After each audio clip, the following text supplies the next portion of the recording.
guys, guess what time it is? It's time for small potatoes. Where we give you a naughty tease of our latest Patreon episode. Be sure to subscribe. Links are in the description. Like back then, especially, because that's my personal frame of reference, clients were already going down on me. So, like, going a little lower to lick my butt was not a big stretch, that's for sure. I'm Yeah. not saying everyone went there, but it was definitely there for the taking.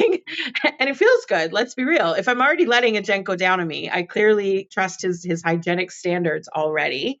Yeah. Usually a repeat and regular customer. And having your ass ate it just feels good. Let's be real.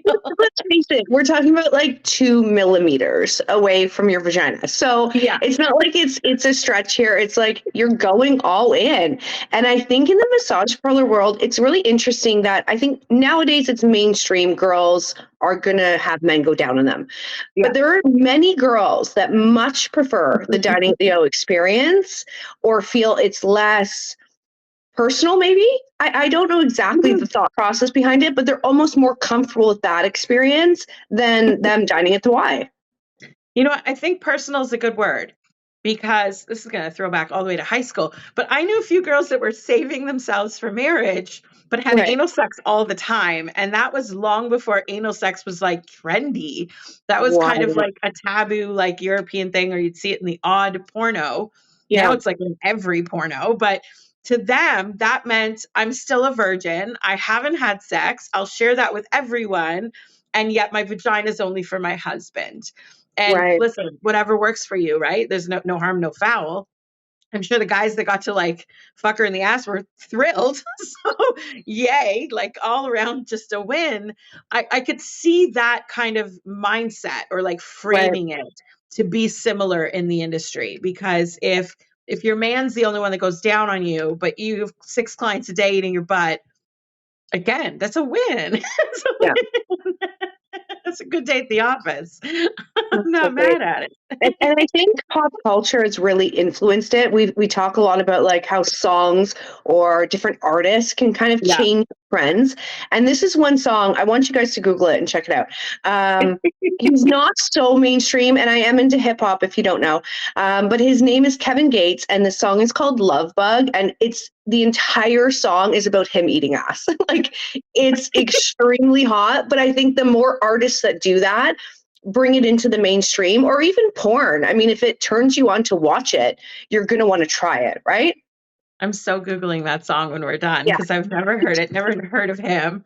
This shows how long ago I was into like modern hip hop. Shame on me.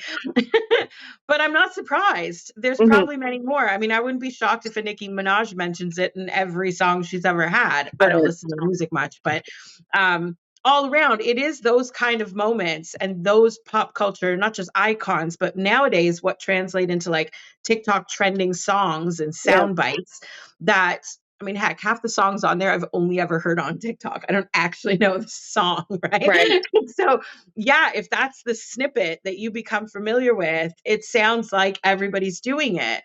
Mhm. And I would not beg to differ. I would beg to agree and say, yeah, everybody is doing it. It is a common thing. Listen, even my sexting with some handsome gents friends of mine, it comes up all the time. And Really?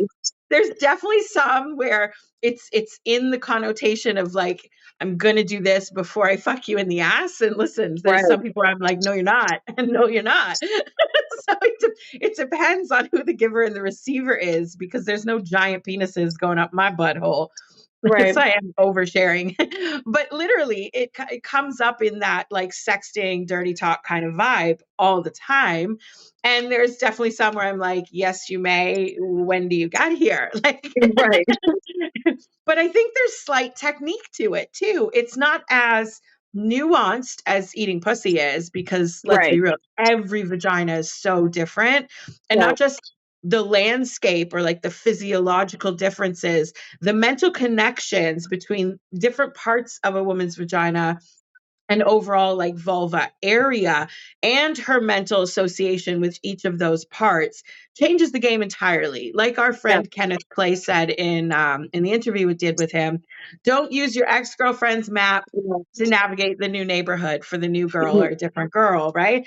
And I love that saying. I'm going to take that. Thanks, Yeah. Kenneth. I'm taking that with us for the road. But as I feel like ass eating someone's ass is just, it's more centralized. It's not as diverse. There's not as much nuance and like bits and pieces to work with. It's really one of those things. It's when it's warm, wet, and a soft tongue, it just feels good all Mhm. around. And I think for men, it takes a little bit of getting over kind of the homophobia hump to get Yeah. there. But much like most of our prostate episodes and talking about anal pleasure, there's so much lovely sensation to be found. It's no different than the first time somebody licks, your whole dick instead of just the tip, or licks Right. behind the balls in the taint for the first time. And suddenly you're like, whoa, what was that? Well, let her go half a centimeter lower and your toes are going to curl or spread. You'll be Mhm. very, very happy. It's really a both ways. The technique is kind of the same, which is unusual for sex acts. There's just True. such a difference. Yeah. I love Well, I it. mean, I think good sex is the loss of all discretion. And I mean, if you Mm. think about it, for those that are hung up on it, think about this. Your partner, a female, has at one time vomited out of her mouth and you kiss her. There has been Yes. tissue and blood come out of her vagina at some point and you go down on her. So when you're getting into kind of a hygiene aspect and analyzing it that way, I mean, just get over that piece. Just get over it. I mean, I feel that would be my advice to so many people on so many things, right? Just Yeah. try it twice. And there's nothing wrong with a good hot shower before you get into some new things. Listen, the first Mhm. time you get into anal sex, you know you need to poop that afternoon. Like there are some Right. things you got to do to prepare. There's enemas and there's baby wipes and there's all the things in between, right? So it is about being consciously hygienic Yeah. and in a way that you are thinking about the betterment of your partner. I would hope people have a clean booty for their own well-being. But when you know someone may or may not be venturing down there after this Mhm. evening's date or on Valentine's Day, I hope your preparation takes into consideration the mouths of What? others, the senses of all involved, because the worst thing I think is going down on someone in that form, and that could be eating pussy, sucking dick, or eating ass, and finding someone's not clean. We're Right. all familiar with those moments where there's those little bits of toilet paper or something, and suddenly you're just like, yuck. Listen, nothing will ick faster than those little rolled up balls of white paper. It's just immediately gross and yet completely human. It happens to Yeah, all of us, right? of And course. so I think with someone you're madly in love with or someone who's your regular partner, we even give a bit of like ick grace Mhm. because listen, if he's my husband, I'm going to pick that little bad boy off and then just keep on trucking with something Yeah, else. I'm not going yeah. to stop the whole scene, make a big thing of it, and go, oh my God, you're disgusting. But sex work really changes the level of like boundaries on those dynamics because at what point are we hitting the ick limit? And the Yeah. last thing I would want is one of my favorite clients to ick me out Right. because I like you. I like servicing you. I like spending time with you. I like that you repeatedly come back and see me as a regular customer. I would hate to embarrass somebody, but it's Yeah. hard to suddenly take out some item of mileage that you normally always do. Mhm. And you don't want to be like, ew, Frank, you didn't wipe your butt down today. You don't want to corner him out. You don't want to embarrass him. And yet you kind of hope he won't notice that you didn't do something, and he totally noticed. He totally Right. noticed it. There's no way around that because chances are he's coming in for high mileage for high mileage. Like Yeah. that is at the top of the checklist, and you did it last time. Why aren't you doing it this time? Is often a wonderment of high mileage decisions because once you make Mhm. that choice, you can't really backtrack.